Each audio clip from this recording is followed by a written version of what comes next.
Chapter 26, the relative clause, the circumstantial clause, and the comparative superlative.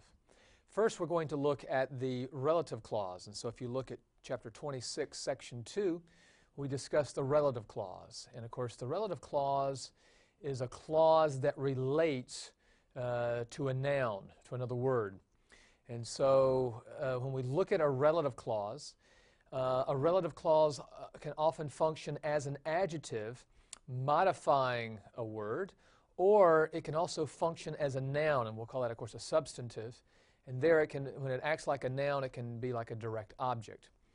And in English, of course, the relative is like which or that. And Hebrew is similar to English in this way, in that you can have the relative word, which in Hebrew, of course, is asher, or sometimes it can be dropped. And so, again, in English, you can say, this is the book which I wrote, or you can simply say the book, you can say, this is the book I wrote. You can say it either way. And sometimes Hebrew will omit the relative particle asher, but usually it will have it. And again, we want to look at two examples as you look at Section 2, where I say the syntax of the relative clause. In the first example I give you, the relative clause here is used as an attributive adjective. And it's modifying the word tree, ha'etz. And so if you'll look at the Hebrew there, ha'etz asher betoch hagan. The word ha'etz, it would be what we would call the antecedent of the relative clause. It's what the relative clause is really sort of looking back to and modifying. And so it's the tree, but it's what kind of tree? Well, it's the tree which is in the midst of the garden. It's not just any tree. The tree is defined as that which is in the midst of the garden. And here that relative clause is really modifying the word tree. And so this is the relative clause used as an adjective. But in the second example that you see, the relative clause is acting like a noun or a substantive. And so if you look at the Hebrew, va'asher hu oseh Adonai masliach. You see there, the relative clause is va'asher hu oseh. This is the relative clause, and then you get the subject and the participle, which is acting like the verb. And here, the relative clause is acting like a direct object. And if it's acting like a direct object, it's acting like a noun. And so we would call this the substantive use of a relative clause. And therefore, the Lord was prospering that which he was doing, that which he is doing being the direct object. And so you can even have the accusative marker sometimes, of course, attached to a relative clause when it's used as a direct object. And so again, the relative clause is something you will frequently see in Hebrew, and so it's important that you know at least a couple of the uses, whether as an adjective or as a noun. The next thing I discuss under relative clause is the retrospective pronouns and adverbs. Of course, the word retrospective has the idea of to look back, to look behind. And so sometimes what Hebrew does is they add these pronouns and adverbs, which again sort of look back to the antecedent. The relative clause in Hebrew apparently was just simply a connecting link. And in order for them to make more clear the relationship between the antecedent and the relative clause, they would often add these retrospective pronouns and adverbs.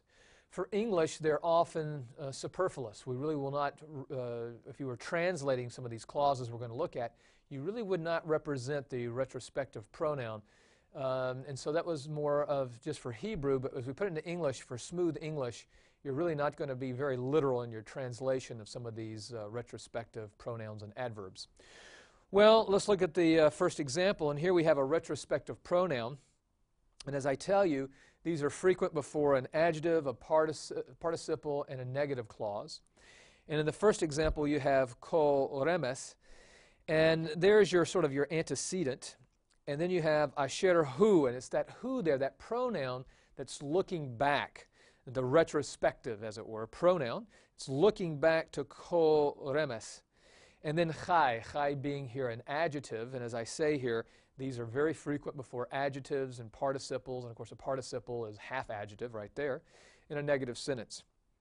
And so literally the Hebrew says everything which it is alive, the who being the it here. But again, we would not really translate the who in English. We would just simply say every creeping thing that is living. That's the way we would do it. But again, that who is, again, looking back to your antecedent, ko remes. Okay, so that's a retrospective pronoun. Then you have a retrospective pronoun, this time not functioning as the subject as you saw before. Now the retrospective pronoun is what we call a genitive, and as a genitive it's going to be a possessive suffix, or possessive pronoun. And so look at the example I have. Ha'ish asher lo tishma leshono. The man who you will not hear his tongue. It's that his there that's really looking back on Ha'ish. And again, in English, this is superfluous to us. We would not translate that literally. And so we would say something like, the man whose language you will not hear. So again, we will not literally translate that. And then the third example here is an object. Ani Yosef asher mechartim oti. I am Joseph whom you sold. And in English, we would just stop there. But in Hebrew, they have a retrospective pronoun here functioning as a direct object, the oti. You sold me, but the ot again refers back to Yosef, Joseph here. Now the retrospective adverbs. They're like, again, they're going to be looking back, just like the pronouns we saw before. And again, we will not literally translate these things. And you see the adverbs that we're looking at here. The adverb sham first. Look at the first example. Hamakom asher ata sham, the place which you are there. And really, as I say here, the retrospective adverb sham combines with the relative asher to mean where.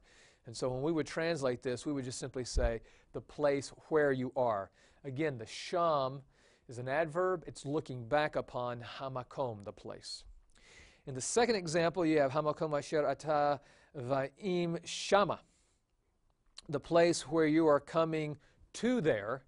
And again, asher plus shama has the idea of where. And so again, the place where you are coming. And then in the third example, you have misham, hamakom asher ata yosei misham. And again, you will combine asher with misham to mean from which. And so the place from which you are going out. So again, as you literally translate some of these relative clauses, it's going to seem very odd in English. And when you see that, look for pronouns and look for certain adverbial particles like the sham, the shama, misham, which are really being retrospective, and you can drop them for translation or you can mix them in a way that makes for a smooth English translation. As we come now to 26.3, we want to look at another type of clause called a circumstantial clause, which is very common in Hebrew and a very important aspect of Hebrew syntax. A circumstantial clause is a clause that gives the circumstances under which a verb or a main verb occurs. And these are, as I say here, they're adverbial. Circumstantial clauses are adverbial, and therefore they're modifying a verb or a main verb by answering the questions how, when, where, why, or to what extent. And oftentimes when you have a circumstantial clause, you will not have a finite verb. And by finite verb, I'm talking about a perfect, an imperfect, or an imperative. So usually when you have a circumstantial clause, you do not have in that clause a perfect, imperfect, or an imperative. Now you can have a participle, but a lot of times you'll simply have groups of nouns or a group of noun and adjectives, something like this. And so as we look at the examples, the first one I give you, I say a vav plus a noun, or that could be a pronoun, and then followed by a participle. And so if you look at the Hebrew there, vayitpalel chana lifnei Adonai, here it's, and then Hannah prayed before the Lord. There's your main verb there, vayitpalel. But now you get the circumstantial clause, va'ele shomer et piha. There is the circumstantial clause. Literally it says, and Eli was watching her mouth. But you really don't want to translate this literally in the sense of, and then Hannah prayed before the Lord, and Eli was watching her mouth. That's going to give a little bit of a misunderstanding to the verse. People, when they hear that, they're going to see those two actions as, let's say, on the same level. But the circumstantial clause about Eli watching her mouth is the circumstances under which Hannah is praying. And so you notice how I translate it here, while or as Eli was watching her mouth. So you could say, then Hannah prayed before the Lord while Eli was watching her mouth. And here the circumstantial clause is answering the question, when? When did Hannah pray? Well, it was while Eli was watching her mouth. So while Eli was watching her mouth was going on while that main action was going on. And down in the next paragraph, I discuss, suppose it would have been two vav consecutives. And so I changed the verse a little bit. And there you see, at the very end of it, I say, Vayishmor Eli. This would mean Hannah prayed before the Lord, and then Eli watched her mouth. You see, that would be this would be succession. One action happened, and then the other action happened. Hannah prayed, that happened first, and then the second thing is Eli watched her mouth. But with the circumstantial clause, it's Hannah is praying while Eli is watching her mouth. The second example of a circumstantial clause is a vav connected onto a noun followed by other nouns or perhaps an adjective. And so I give you that example here. Bana, Migdal, Varosho, Vashamayim. He built a tower, and then here comes the circumstantial clause, and its head in the heavens. Literally, that's what it says. And the way you would want to translate this is, he built a tower with its top in the heavens. And so, Verosho Vashamayim here is a circumstantial clause. Notice here there's no participle, there's no perfect, imperfect, imperative, a finite verb. You're not having anything like that. You're just having a group of nouns connected by a vav. They're usually connected by vav. And you see again, this is answering the question how. He built the tower, and how did he build it? With its top reaching to the heavens, or with its top in the heavens. And so again, this is another way of doing a circumstantial clause. When we come to 26:4, we now have the comparative and the superlative. Hebrew does not have special forms for a comparative or superlative. They won't say greater and have some type of form that would give you the greater, that comparative, or greatest, the superlative. They don't have special forms for that. And so they will communicate the notions of comparative and superlative in other ways, which let's look at now. For the comparative, the first way you can do it is, it says you can express it with an adjective or a stative verb followed by a min. And of course, that's a min of comparison. And so if you look at the example, ma matoch midavash. What is sweet from honey, or apart from honey? And so what this means is, what is sweeter than honey? And so again, you have the adjective matoch, and then it's followed by that min, and that's going to be a min of comparison. Hebrew expresses, number 2 there, you can see Hebrew expresses the correlative comparative. Suppose you want to say something is greater, something is less. You do that by the definite adjective, an adjective with an article. Hagadol, in the example I'm giving here from Genesis 1:16, referring to the sun. The sun is the greater light compared to the moon, obviously. And so that's what's being described there. So again, you can take just an adjective, put the article on it, and this is another way of expressing what we call a correlative comparative, meaning the idea of greater. Now for the superlatives. You can express superlatives with an adjective by a simple, definite adjective, just like what we had before on the comparative. Only context can tell whether we're talking in comparison, whether it's comparative or whether it is superlative.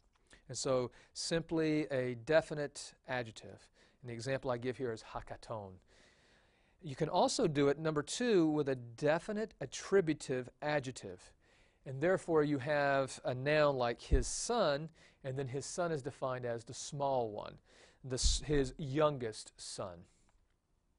And then number 3, you can have the adjective without the article, but it's the first member of a construct package. And so in the example, Katon Banav, the small one of his sons, meaning the youngest of his sons. And finally, you can do this, the superlative with nouns. And when you do that, again, you'll have a construct package made up of 2 nouns, and they come from the same word or the same root, with the last word in the package being a plural. And so the example I give you here is Shir HaSharim, which means the Song of Songs, which means the most excellent song. And you can think of King of Kings, Lord of Lords, meaning the most excellent king, the most excellent Lord. And so this is the way that you express superlatives in Hebrew. Well, now what you need to do is read over this chapter and make sure you understand the relative clause, the circumstantial clause, and the comparative and the superlatives, and then do your exercises.